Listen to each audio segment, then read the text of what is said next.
Good morning class. आज हम शुरू करने जा रहे हैं पार्ट 30 अलंकार। अलंकार आपने बेटा 7th क्लास में ही पढ़े होंगे।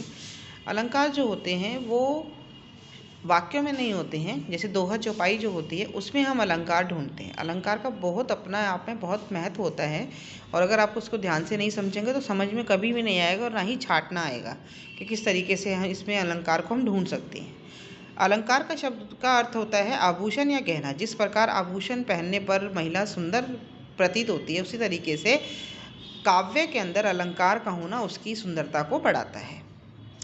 साहित्य में शब्द और अर्थ दोनों का महत्व होता है, इसलिए हम अलंकार को 2 शब्दों में बांटते हैं, शब्द अलंकार और अर्थ अलंकार। शब्द अलंकार का मतलब होता है जब शब्द के कारण काव्य के अंदर सुंदरता उत्पन्न होती है तो वहाँ पर शब्द अलंकार होता है, या चमत्कार उत्पन्न होता है, वहाँ पर शब्द अलंकार होता है। जैसे कि तरनी तनुजा तट तमल तरुवर बहु छाए। अब इसके अंदर तरणी सूर्य तनुजा की जगह पुत्री रख दें या सूर्य पुत्री तट तमाल होने से सारा चमत्कार समाप्त हो जाएगा, इसलिए एक जैसे शब्द का इस्तेमाल किया गया है। अर्थालंकार जब काव्य के अंदर शब्द के अर्थ को लेकर कोई चमत्कार उत्पन्न होता है या वो सुंदर लगने लगता है या सादृश्यता दिखती है तो उसको हम अर्थालंकार कहते हैं। जैसे इस काव्य में है मखमल के झूल पड़े हाथी सा टीला। यहाँ पर वसंत के आगमन को बताया गया है कि जब वसंत का मौसम आता है तो चारों तरफ सजावट हो जाती है, फूल खिल जाते हैं, तो वो शोभा देखने में बहुत ही सुंदर लगती है। ऐसा लगता है जैसे कि वसंत के महंत की सवारी आ रही है। ये तो आपको अब अर्थ पता चल गया, शब्दालंकार और अर्थालंकार। शब्दालंकार को भी हम कई पार्ट में डिवाइड करते हैं। पहला है अनुप्रास, जब काव्य के अंदर एक ही वर्ण की आवृत्ति बार बार होती है। वर्ण यानी कि आ से ज्ञा तक इन वर्णों के से बने हुए शब्द जब एक काव्य में एक साथ ही आते हैं तो वहाँ पर अनुप्रास अलंकार होता है।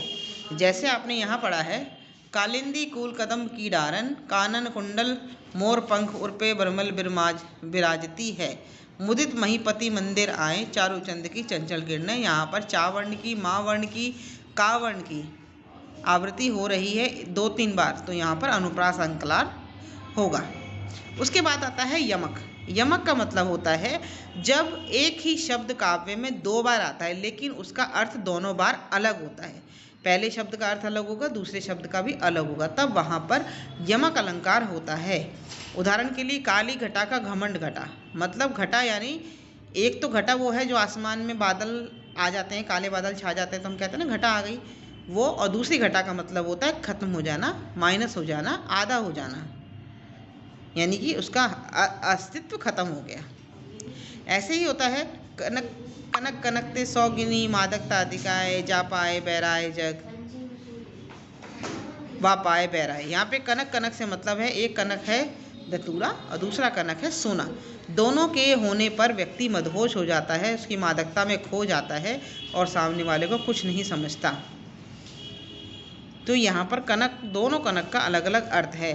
तो यमक अलंकार को समझने के लिए सबसे आसान यही अर्थ है कि 2 शब्द होते हैं काव्य के अंदर लेकिन उनका अर्थ अलग अलग होता है। श्लेष अलंकार। श्लेष अलंकार का मतलब होता है चिपकना। जहाँ पर शब्द एक बार प्रयोग किया जाता है लेकिन उसके साथ कई सारे अर्थ आ जाते हैं, उसको हम श्लेष अलंकार कहते हैं। यानी कि काव्य के अंदर एक शब्द होगा लेकिन हम उसे कई अर्थों के साथ जोड़ते हैं, तब श्लेष अलंकार होता है। जैसे सूखी इतनी कितनी कलियां मधुबन की छाती को देखो। यहाँ पर कली का अर्थ एक तो हो गया खिलने से, एक हो गया यौवन से। जब बच्चियाँ बड़ी हो जाती हैं, धीरे धीरे बढ़ने लगती हैं तो हम उनको कली कहने लगते हैं। ये भी फूल की तरह है, फूल नहीं कली जो खिली नहीं है अभी, और कली एक फूल को भी कहते हैं। तो यहाँ पर 2 अर्थ बताए गए हैं। ऐसे ही दूसरा है जो रहीमन गति दीप की कुल कपूत गति सोए बारे उजियारे करे बड़े अंधेरों होए। यहाँ बारे का भी अर्थ 2 बार दिया गया है और बूढ़े का भी। बारे यानी बचपन और जलाने पर, बारना यानी कहते हैं दिया बत्ती बारो, गांव की भाषा में बोलते हैं बारो, बारो मतलब जला दो, और दूसरा है बचपन। और बूढ़े का, बड़े का अर्थ है बड़ा हो जाना या बुझाने पर। बड़े अंधेरा होए, यानी कि जैसे अंधेरा बढ़ता है आता है तब हम रोशनी के लिए दिया जलाते हैं। गाँव में जलाते हैं ना, जहाँ पे लाइटें नहीं होती हैं वहाँ पे दिया जलाते हैं, या तेल का दिया होता है, मिट्टी के तेल का होता है, मोमबत्ती होती है, वो सब चीज़ें जलाना, इसे हम श्लेष अलंकार कहते हैं। चिरंजीवी जोरी जुरे क्यों ना श्रेय गंभीर, को घटी ये वृषभा भानुजा ते हलदर के वीर। यहाँ पर वृषभानुजा का मतलब होता है वृषभान की लली प्यारी, यानी कि राधिका राधा, और वृषभ प्लस अनुजा यानी कि बैल की बहन, अर्थात यानी गाय यानी हलदर। हलदर हल को धारण करने वाला होता है।